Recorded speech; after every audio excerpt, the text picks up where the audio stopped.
La Ciudad de México, ciudad de ciudades, es el laboratorio urbano más grande e importante de nuestra época. Bienvenidos a México, ciudad de ciudades. La Ciudad de México, la antigua urbe de los lagos, la enorme metrópolis de hoy lleva casi 7 siglos luchando con el agua. Primero, para ganar terreno a sus lagos. Después, para conjurar el peligro de las inundaciones. Y finalmente, para abastecer de agua a sus casi 20 millones de habitantes. Acompáñenos a conocerla.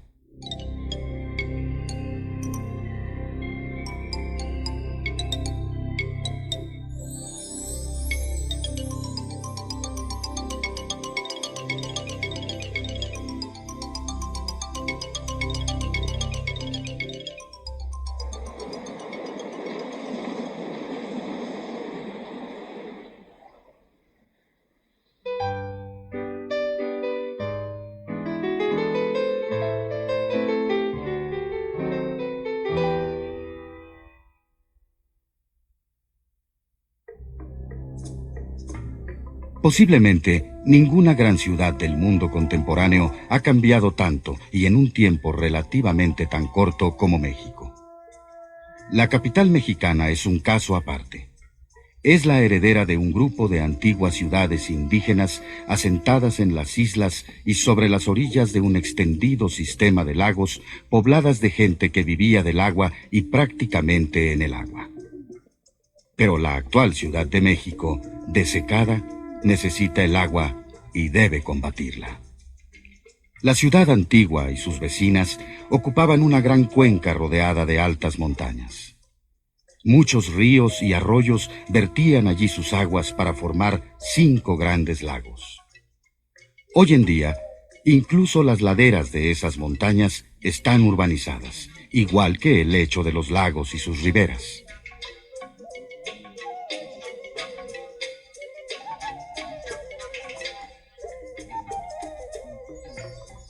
Los colores de la naturaleza han cedido el lugar a la piedra labrada, las cúpulas de azulejo, las fachadas de cantera y tezontle, y también al concreto y el vidrio de los edificios actuales de nuestra ciudad, esas construcciones antiguas y modernas que hacen la fisonomía de la capital mexicana. Hoy en día, muchos visitantes no adivinarían nunca que la actual Ciudad de México fue, hace casi 500 años, un ecosistema de lagos y un puñado de urbes lacustres presididas por la opulenta Tenochtitlan, un mundo acuático.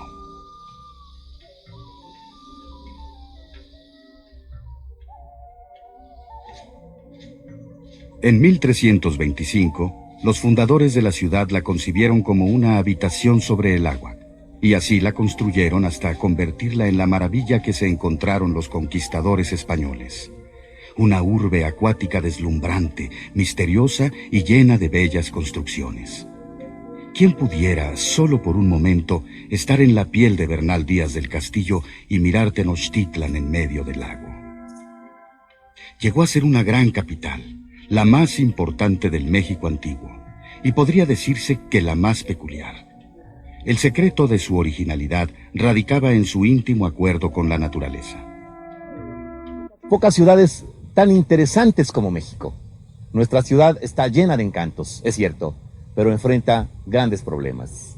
El más antiguo es sin duda el agua. Su transformación lacustre, hay que reconocer, no ha sido siempre para mejorar. Al verde de sus bosques y al azul de sus lagos, le hemos opuesto los palacios coloniales y los modernos edificios. Hemos sustituido la humedad por la sequía. Desterramos el agua y con la falta que nos hace.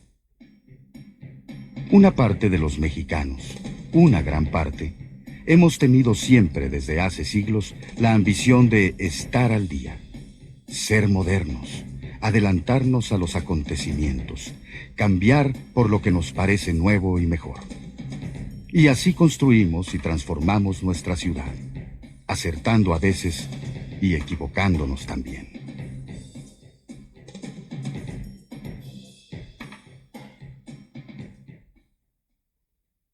Hoy en día, la capital se ha extendido sobre alrededor de 1.400 kilómetros cuadrados. No es la más extensa del mundo. En eso nos ganan Los Ángeles, Nueva York, Chicago, Tokio y Sao Paulo. Pero sí es la más poblada, y también una de las más seductoras, y al mismo tiempo difíciles.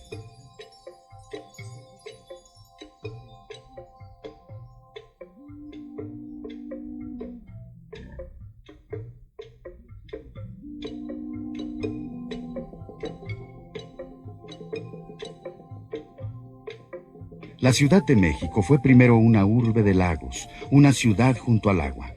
Y así duró 6 siglos, e incluso sobrevivía así, aunque muy disminuida, al empezar el siglo XX. Los habitantes de aquellos lagos repletos de vida inventaron una forma de convivir con la naturaleza. Tenochtitlan fue una de las grandes maravillas del mundo. Creada artificialmente sobre el agua, con terrazas de tierra, de capas superpuestas de tierra muy fértil extraída del fondo de los lagos, con espacio suficiente entre ellas. Así se extendieron las chinampas de los barrios Ocalpulis y aquellos canales que admiraron al conquistador Bernal Díaz del Castillo y al cronista Francisco Cervantes de Salazar, uno de los primeros rectores de la Real y Pontificia Universidad de México. Las chinampas son de los terrenos agrícolas más productivos del mundo. Las del Imperio Azteca, en Tenochtitlan, fueron protegidas por un dique que los españoles llamaron Albarradón, construido bajo las órdenes de Netzahualcóyotl, el rey poeta de Texcoco. El Albarradón de Netzahualcóyotl tenía 14 kilómetros de largo. Se extendía desde Atzacualco, la actual villa de Guadalupe, hasta Ixtapalapa. Su propósito era separar el agua salada del lago de Texcoco del agua dulce proveniente de los lagos de Chalco y Xochimilco. Servía además para proteger a Tenochtitlan de inundaciones, regulando el nivel de sus aguas. Sus constructores no se proponían desecar los lagos ni transformar radicalmente la cuenca. Todo lo contrario, los pobladores indígenas vivían estrechamente vinculados con esta inmensa masa de agua de la que obtenían su sustento, su fortaleza, su defensa. La cuenca de México albergaba una superficie de agua de 1.100 kilómetros cuadrados. La ciudad de hoy tiene 1.400. El área que cubre nuestra ciudad corresponde de muy cerca con la extensión de aquellos enormes lagos llenos de vida. 14 ríos desembocaban en esta cuenca con caudales que provenían de todas las montañas de la Redonda, pobladas de densos bosques. Cuando llovía más, los 5 lagos se unían en un solo y enorme repositorio de agua.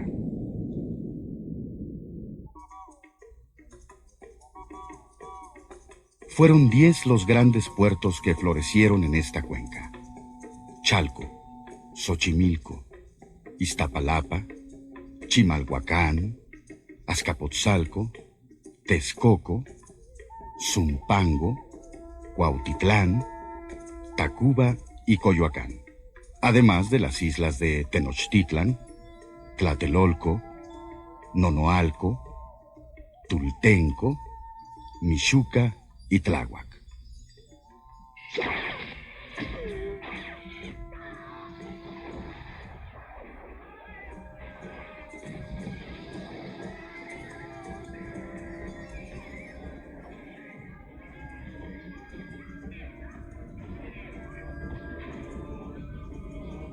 Para los españoles, conquistar la acuática capital azteca y sus aliadas también acuáticas representó una dificultad adicional con respecto a lo que ya habían logrado en Zempoala, en Cholula o en Tlaxcala.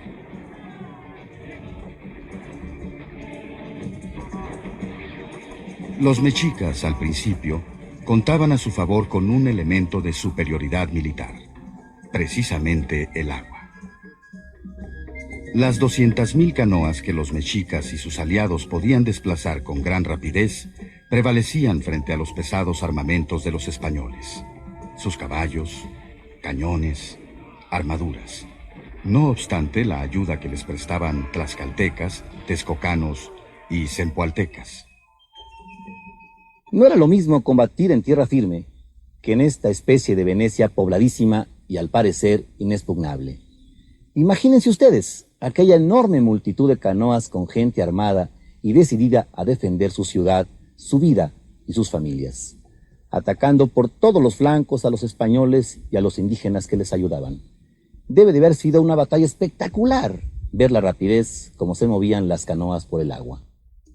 Esto explica que un ejército más poderoso, basado en la pólvora y la estrategia europea, en las formaciones y movimientos de defensa y ataque heredados de los romanos y de la reconquista española contra los árabes, y con numerosísimos aliados indígenas, tardara 2 largos años en conquistar solo la ciudad de Tenochtitlan.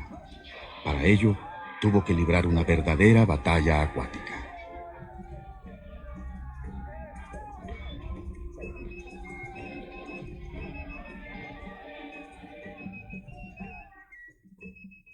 El primer plano de Tenochtitlan conocido en Europa fue enviado por Cortés al emperador Carlos V. Muestra la destrucción del Albarradón o dique de Nezahualcóyotl que llevaron a cabo los españoles precisamente para introducir desde Texcoco sus naves de guerra. El conquistador hizo destruir el último templo mayor y los demás monumentos de Tenochtitlan, y sobre ellos decidió edificar la nueva capital de su dominio. Al principio, muchos indígenas fueron reducidos prácticamente a la condición de esclavos, hasta que las leyes de Indias empezaron a protegerlos. La cruz sustituyó a las antiguas deidades, cuyo culto quedó prohibido bajo severas penas. El México antiguo maravilló y atemorizó a los conquistadores. Tal vez más que de la belicosidad azteca, los europeos sintieron miedo del agua. Esa enorme masa de agua con la que los pueblos indígenas de la cuenca habían aprendido a convivir íntimamente. No bastaba, pues, con destruir ejércitos, templos, estatuas, códices y mosaicos de pluma para derrotar definitivamente a los indios y construir la capital española en el Nuevo Mundo. Era preciso hacer desaparecer el agua. Esa agua, es decir, ese ecosistema precioso y único que los españoles, a diferencia de los pueblos del México antiguo, nunca supieron entender, conservar ni dominar.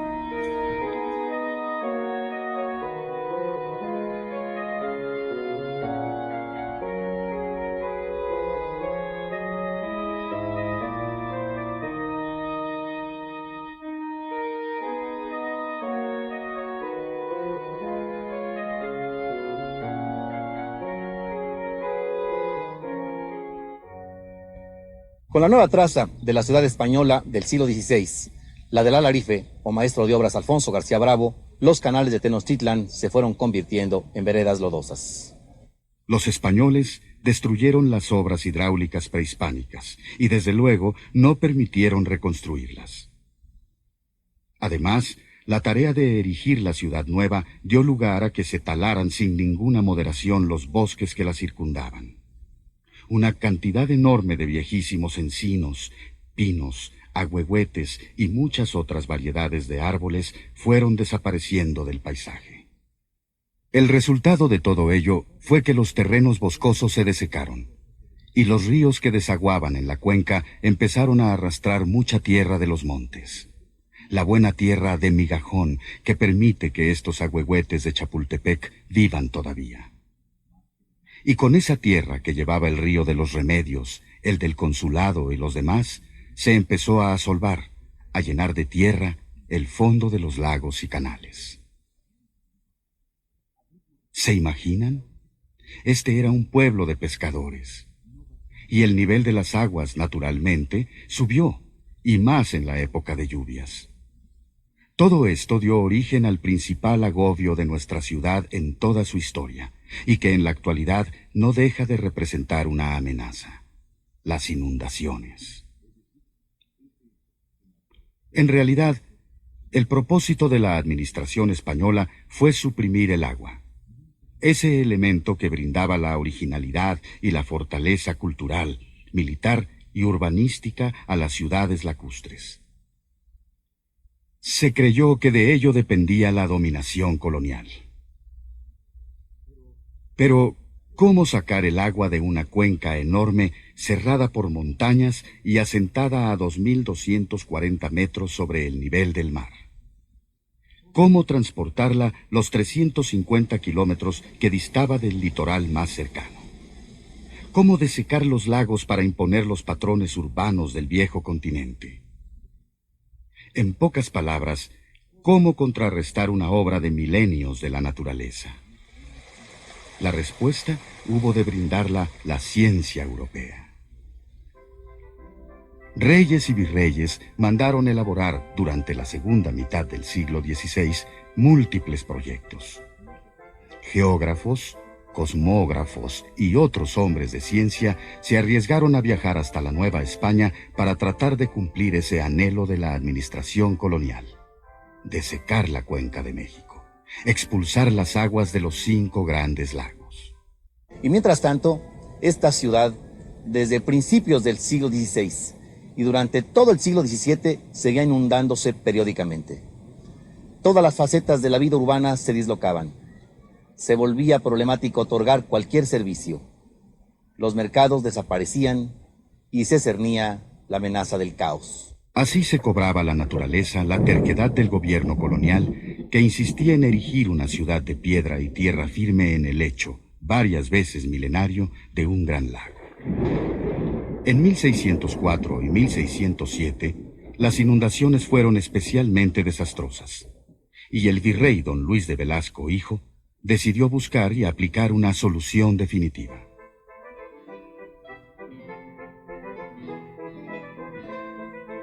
En 1589 había llegado a la Nueva España un ingeniero e impresor alemán de nombre Heinrich Martin.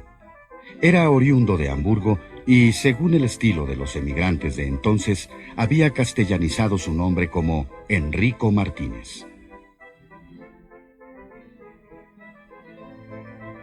Desde el principio desempeñó cargos importantes. Fue cosmógrafo real e intérprete de la Inquisición, tal vez para traducir libros alemanes.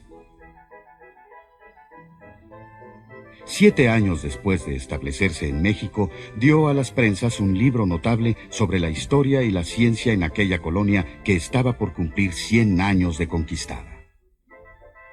Y lo que nadie había logrado en tanto tiempo, Enrico Martínez y el virrey Velasco lo consiguieron en solo 11 meses.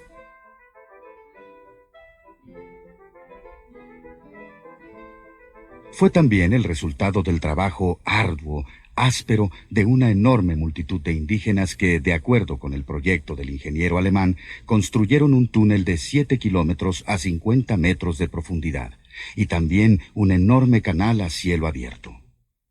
Así surgieron el túnel de Huehuetoca y el Tajo de Nochistongo. Y por ellos se desviaron las aguas del río Cuautitlán y las del lago de Zumpango, que se empezaron a verter en el río Tula para desembocar en el Golfo de México. La milenaria cuenca se había empezado a convertir en el Valle de México. Aún existen vestigios de esa obra inmensa, la más considerable y de mayor aliento de la América colonial, incluidas, además de las españolas, las colonias portuguesas, inglesas, francesas y holandesas. Nochistongo y Huehuetoca siguen existiendo y siguen funcionando, aunque haya sido necesario complementar esta gran obra con los desagües que se abrieron en el siglo XIX y XX.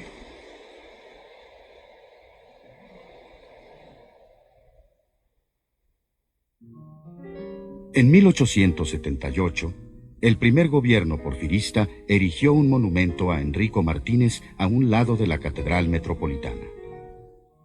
En la época de la ciencia positiva, el trabajo de aquel científico alemán inspiraba y sigue inspirando hoy en día una gran admiración.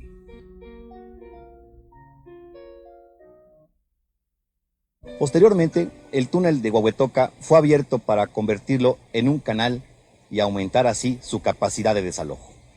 Hoy en día es posible distinguir los restos del antiguo túnel de 3 por 4 metros y sus primeras lumbreras, orificios por donde los peones indígenas extrajeron una enorme cantidad de tierra.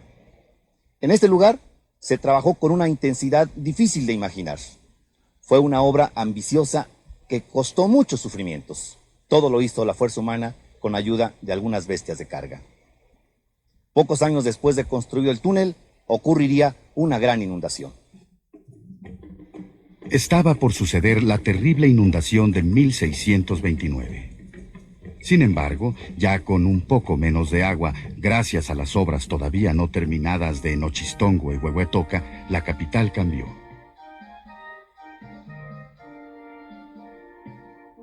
La ciudad renacentista que mandó trazar el primer virrey, don Antonio de Mendoza, se aprecia en el famoso grabado de Juan Gómez de Trasmonte, realizado en 1628. Para entonces, pocos canales sobreviven ya, aunque las periferias eran todavía lacustres. En primer plano, el acueducto mexica que, una vez reconstruido, abasteció la ciudad con agua proveniente de los manantiales de Chapultepec y Santa Fe.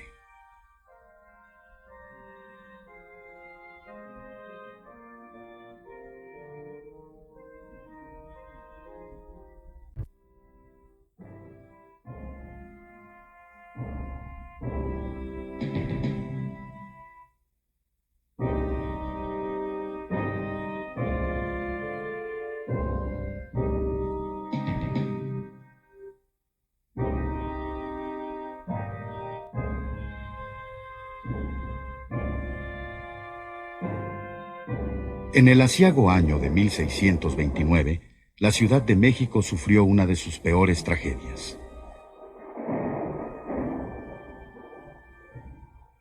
Ya Enrico Martínez había llamado la atención sobre el peligro. La tala inmoderada de los bosques, la gran cantidad de tierra que por ello arrastraban los ríos de la cuenca hasta el lecho de los lagos y unas lluvias intensas como nunca, dieron lugar, todos juntos, a una terrible inundación que duró 5 años.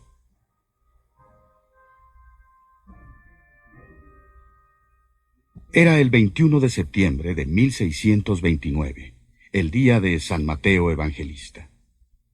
Se cumplían 78 años de la fundación de la Real y Pontificia Universidad de México y 66 de la fundación de la Villa de la Victoria de Durango. Septiembre siempre ha sido un mes lluvioso en la Ciudad de México. Ese día de 1629 es y nunca después. La tormenta inicial no amainó en 2 días, y en los que siguieron llovió intensamente también. Y siguió lloviendo intensamente por muchos días. Toda la ciudad que el colonizador español impuso sobre el lecho de los lagos milenarios se empapó, se colmó de agua. Así debía y podía llover en un paraje tan acuático como era todavía la Cuenca de México. Los antiguos canales cegados con tierra se convirtieron en caudalosos arroyos o en lodazales.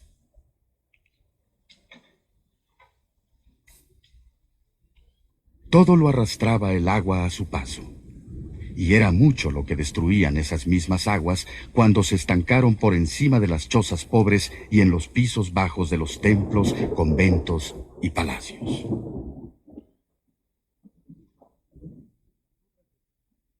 Al principio, en 1607, las obras del desagüe se acometieron con gran entusiasmo e intensidad. Pero 22 años después todavía no estaban terminadas. Se apreciaba ya la falta de interés por parte de las autoridades, a pesar de las constantes llamadas de atención de don Enrico Martínez. El meollo del asunto estaba en los considerables recursos pecuniarios que debían destinarse a la terminación de la empresa. El cabildo de la ciudad siempre tenía o creía tener otras urgencias, y los barrios de indios, lo mismo que las poblaciones indígenas aledañas, se resistían a sacrificar el trabajo agrícola de sus integrantes a cambio de colaborar en las arduas y ásperas tareas del desagüe. Las torrenciales lluvias de 1629 demostraron el grave error que se estaba cometiendo. El 22 de septiembre de 1629, La ciudad amaneció bajo 2 varas de agua. Fue la inundación más grave de nuestra historia, y una de las peores desgracias que ha padecido la muy noble y muy leal, insigne e imperial Ciudad de México, como había sido titulada pomposamente por la administración española. Fue también lo peor que le pasó en su vida al virrey Marqués de Cerralbo, una dura prueba a su capacidad de organización y de gobierno.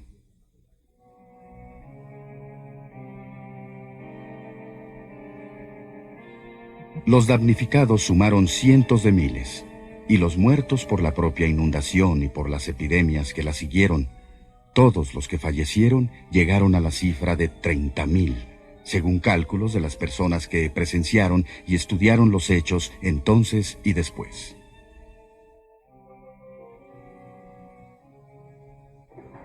La ciudad se quedó sin agua potable, aunque estuviera repleta de aguas lodosas imposibles de aprovechar. Y durante angustiosas semanas y meses se volvió muy difícil conseguir alimentos y hierbas medicinales, hacer fogatas u hornear la comida. Además de los que murieron ahogados, la inundación abrió las puertas a multitud de enfermedades infecciosas. Prácticamente todo el ganado mayor y menor de la comarca sucumbió también, lo mismo que los animales y aves de corral. La epidemia más grave se conoció entonces con el nombre de cocolistle, que significa pestilencia. Era una rara enfermedad, tal vez una forma de difteria que desembocaba muy frecuentemente en la muerte y empezaba a manifestarse con accesos de lo que también entonces se conoció como tos chichimeca. Por 3 veces se manifestó este mal en la ciudad durante los años que duró el desastre. Sus víctimas fueron casi siempre los indígenas pobres a los que la inundación dejó sin casa, ni agua potable, ni alimentos.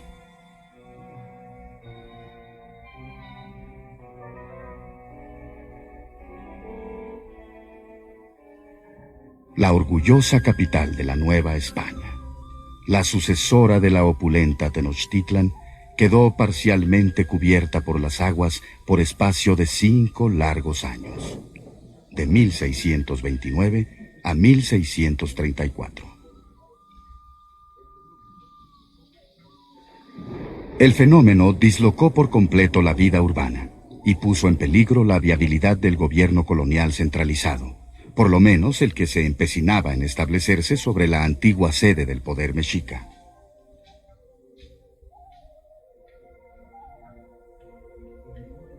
En su desesperación, sin agua potable ni vituallas, ni multitud de artículos necesarios, los habitantes de la ciudad llevaron en procesión la imagen de la Virgen de Guadalupe desde los pies del Tepeyac hasta la catedral.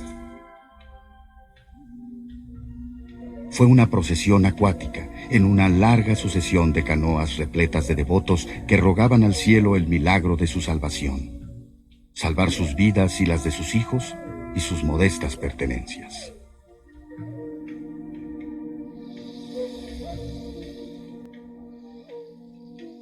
Ríos como estos arrasaron la ciudad. Miles de habitantes abandonaron el valle.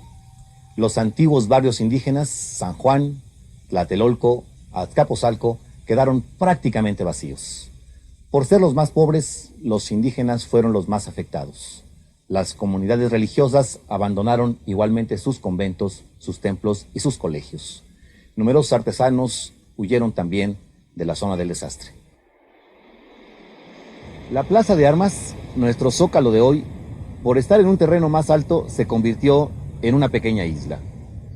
Hasta aquí nadaron para refugiarse muchos de los perros de la ciudad, perros hambrientos y callejeros que quedaron sin dueño. Llegó a haber tantos que la gente bautizó al zócalo como la isla de los perros. Fue una durísima lección. La gran inundación de 1629 a 1634 decidió definitivamente la desecación de la cuenca de México.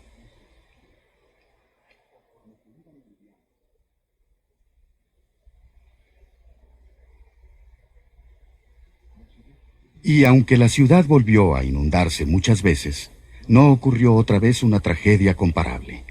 y las autoridades coloniales, lo mismo que las del México independiente, no cesaron desde entonces en llevar adelante y complementar la obra de Enrico Martínez. 300 años después de la gran inundación, la Ciudad de México continúa su lucha incesante por desterrar el agua que la amenaza, a pesar incluso de todas las grandes obras de desagüe construidas desde el siglo XVII. Hay que tener presente que nuestra capital se levanta y también se hunde sobre el lecho de aquellos 5 grandes lagos que españoles y no hispanos se empeñaron en desaparecer. Hoy no es posible restaurarlos, pues ya no existen, pero aún nos quedan pequeñas zonas lacustres en Texcoco y Xochimilco. Una vez pasada la catástrofe, la ciudad de tierra se extendió. Los canales fueron sustituidos por calles y las canoas por carretas. Las plazas definieron una nueva estructura urbana. Cambió la cultura, cambió la ciudad.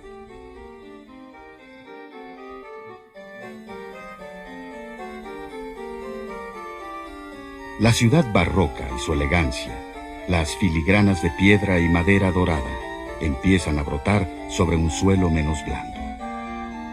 Grandes residencias y cientos de iglesias se levantan para asombro de miles de viajeros. El poder hispánico y la prosperidad del reino, el Reino de México, se retratan en esos soberbios edificios.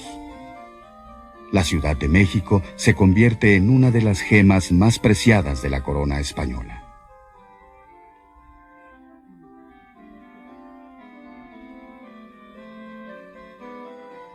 A fines del siglo XVIII, continúan los propósitos de reducir las áreas lacustres. La amenaza de las inundaciones sigue allí y se materializa periódicamente. Ignacio Castera, el arquitecto neoclásico creador del primer plano regulador de la ciudad, construye en 1794 el Canal de Guadalupe para expulsar ahora las aguas de otro lago, el de San Cristóbal Xaltocan. Esta obra de ingeniería subsiste hasta nuestros días.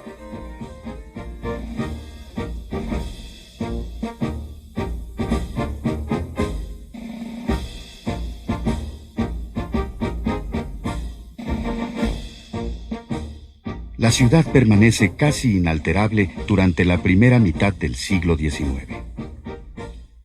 Los invasores estadounidenses elaboran para guiar su ocupación de 1847 planos del Valle de México donde se aprecian todavía los lagos de Texcoco, Xochimilco y Chalco. Era una hermosa ciudad de tierra rodeada aún por lagos extensos en el oriente y el sur.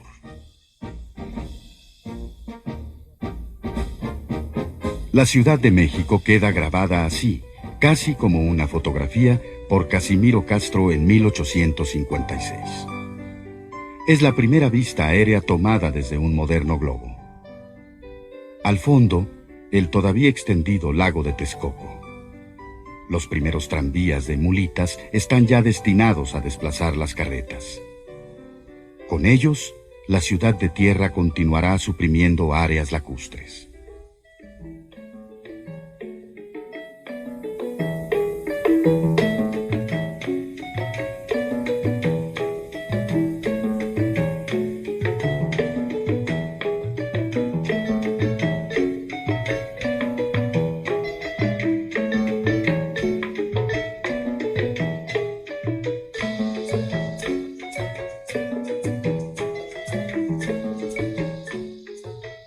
Los invasores franceses llevan adelante el designio español de desaguar el Valle de México.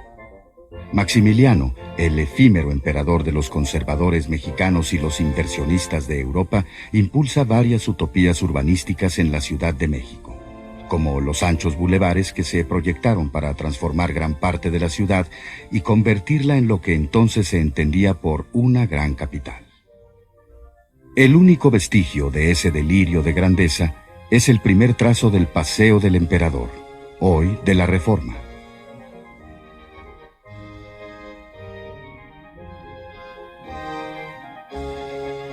Pero Maximiliano autoriza también, en 1867, un proyecto para desaguar los lagos. La ambiciosa obra se basaba en la idea original del siglo XVII de construir un canal abierto de 43 kilómetros desde San Lázaro hasta Zumpango. El resultado fue un nuevo canal que siguió de allí al pie de las montañas y dio lugar a que se perforara por segunda vez la cuenca con un túnel de 11 kilómetros de largo y 4 metros de diámetro.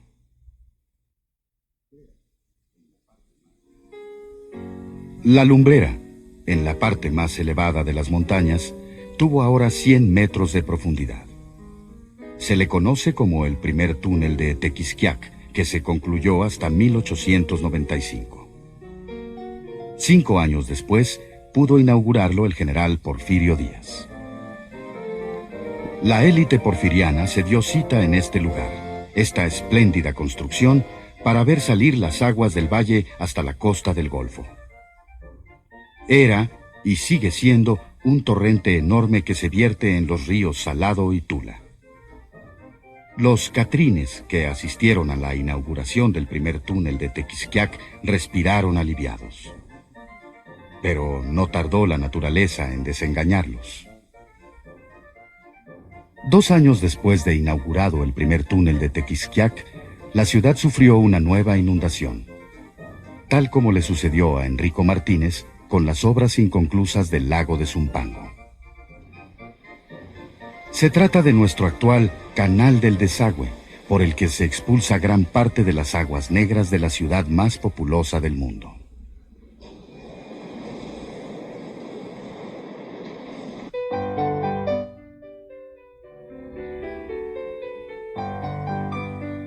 Los planos del Distrito Federal de fines del siglo XIX y principios del XX muestran aún una gran masa de agua destinada a desaparecer una vez construidas las grandes obras del desagüe. En ese entonces, la todavía reducida Ciudad de México se conectaba ya con los poblados cercanos como La Villa, Tacubaya, San Ángel y Xochimilco por medio de los tranvías eléctricos y las angostas carreteras o vialidades, como decimos ahora, para los primeros automóviles.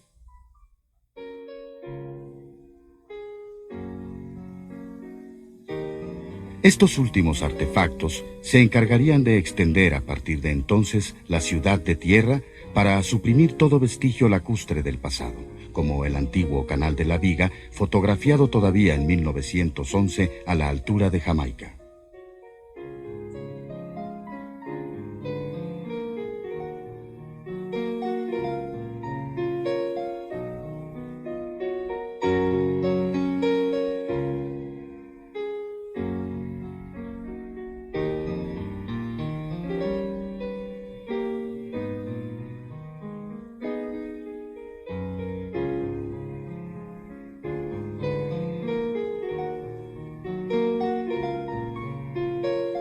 Una vez transcurridas las luchas revolucionarias, la consolidación del Estado mexicano sentó las bases del gran crecimiento de una ciudad dominada por los modernos automotores.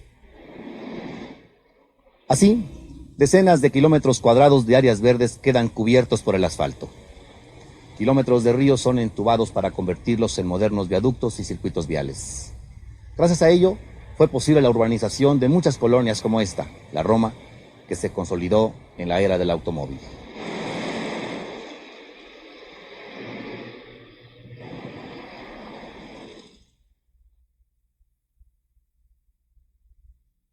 La ciudad creció desmesuradamente durante la primera mitad del siglo XX. En 1920 solo contábamos con 46 kilómetros cuadrados y una población de 950,000 habitantes. Para 1953 pasamos a 240 kilómetros cuadrados y 3.500.000 habitantes. Hoy esas cifras nos parecen poco significativas, pero en su época causaron gran conmoción. Como era de esperarse, el vertiginoso crecimiento saturó los desagües de la ciudad y obligó a perforar por tercera vez la cuenca.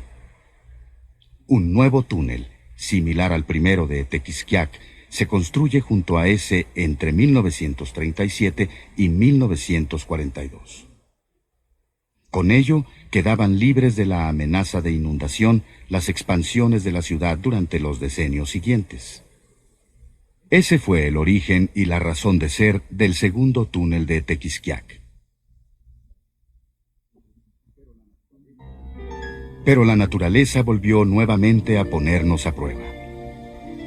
En 1951, el centro histórico y algunas colonias aledañas quedaron inundados durante 3 meses. El nivel del agua alcanzó 2 metros y convirtió nuevamente una parte considerable de la ciudad en un lago.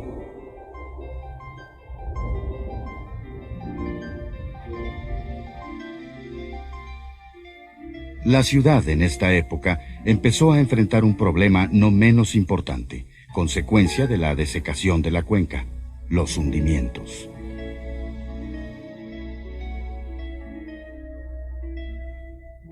La causa de los hundimientos estaba, y sigue estando, en la extracción del agua del subsuelo con la que, desde entonces, se abastece de agua potable a la numerosísima población.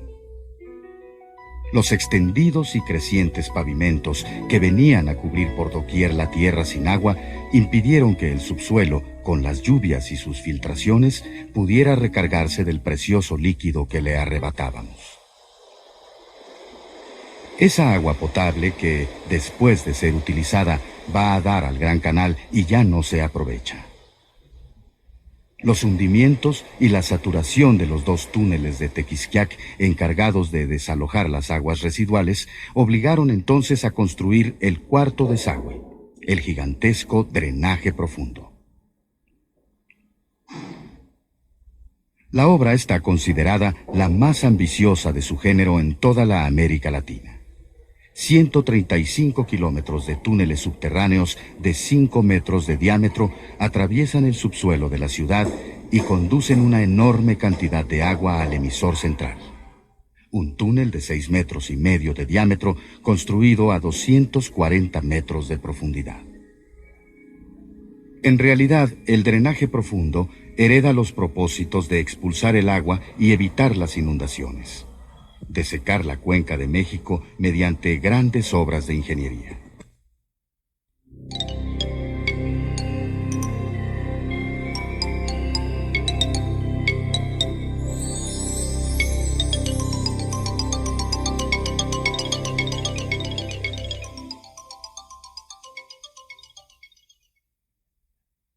Sin embargo, salvarnos de las inundaciones nos está costando caro. Todavía tenemos por resolver el arduo problema de estas aguas, porque el 80% del caudal que expulsa el drenaje profundo son aguas de lluvia, aguas blancas que nos convendría mucho aprovechar.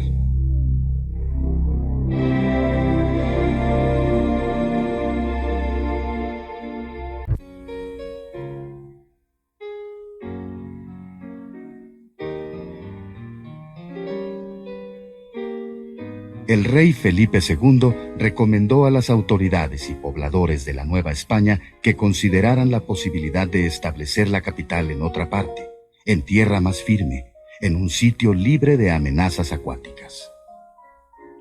Pero los dirigentes, los grandes propietarios y comerciantes, los hacendados y mineros novohispanos consideraron que ya era tarde para eso.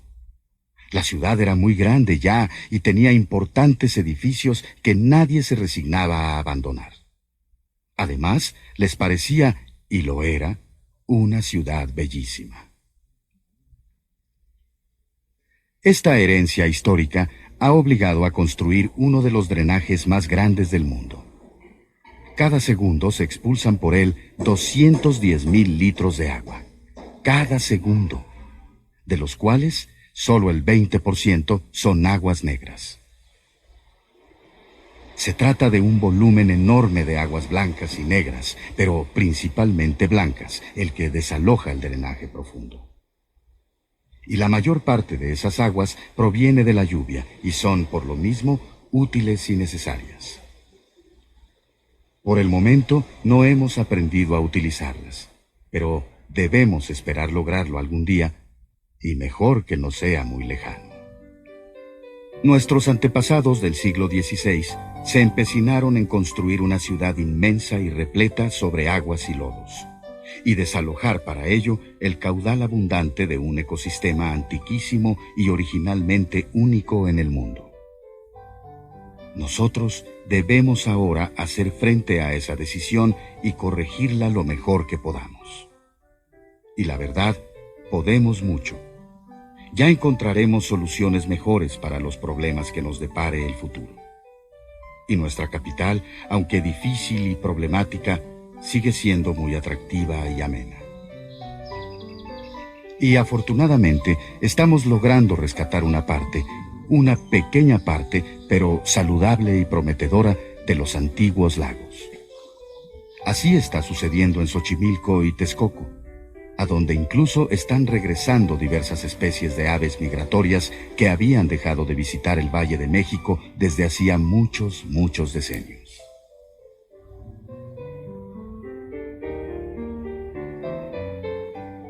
La ciudad subterránea de los túneles se inició en 1967. La tecnología para perforar suelos lacustres, como es el caso de nuestra ciudad, representa una aportación mexicana a la ingeniería y el urbanismo. Más de 100 lumbreras se han construido para introducir las máquinas denominadas escudo, las cuales perforan el subsuelo de la ciudad a una profundidad que varía entre los 25 y 35 metros. El material que desaloja la perforación es triturado y extraído por succión a la superficie. Al mismo tiempo, estos escudos recubren el túnel con refuerzos o dovelas, que son secciones de concreto unidas herméticamente a las paredes del túnel. Posteriormente, se coloca un segundo revestimiento de concreto impermeabilizado para evitar que el caudal que se desagua llegue a filtrarse hacia el subsuelo. Para fin del siglo, estarán funcionando 150 kilómetros de túneles construidos a un ritmo de 25 metros cada mes. Nuestra enorme ciudad, que no deja de crecer, aunque el ritmo con que lo hace parece estar disminuyendo, nos obliga a diversificar las soluciones del problema del agua. Por eso, el drenaje profundo se está complementando con las llamadas lagunas de regulación. Aunque suene increíble, el drenaje profundo podría llegar a saturarse, con todo y su enorme capacidad. Una forma de reducir la saturación en época de lluvias consiste precisamente en detener en algunos lugares de la ciudad el agua destinada al drenaje y depositarla transitoriamente en las lagunas de regulación. Actualmente se cuenta con alrededor de 10 de esas lagunas, gracias a las cuales se puede dosificar el volumen expulsado y evitar nuevas inundaciones.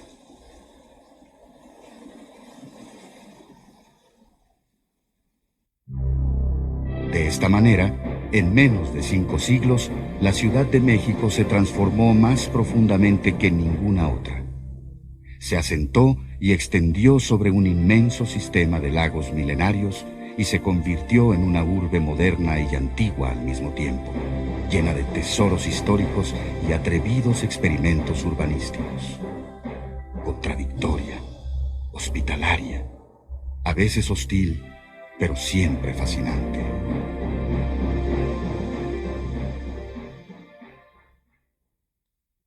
Tenemos que recuperar la convivencia con el agua. Ahí está la solución a nuestros viejos problemas y rezagos. Los que habitamos esta gran ciudad la hemos construido con enormes esfuerzos, con pasión, con esperanzas, pero aún nos falta mucho por hacer. En la lucha contra el agua y por el agua hemos participado generaciones enteras. Se han ganado batallas, pero aún no son definitivas. La ciudad se transforma, transformémonos con ella. Además, están renaciendo las culturas lacustres del sur. Xochimilco, San Gregorio Atlapulco, San Luis Tlaxaltemanco, Tláhuac y Mixquic. Allí donde la herencia del México antiguo está viva, nos habla en náhuatl y nos pone delante un bello espejo con el que podemos identificarnos también. 25 kilómetros cuadrados de chinampas y 140 kilómetros de canales antiquísimos conviven, gracias a la cultura tradicional de sus habitantes, con la modernidad urbana del fin del milenio.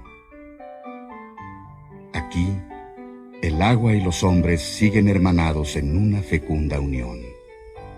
Aquí, el agua es otra vez la sustancia de la vida.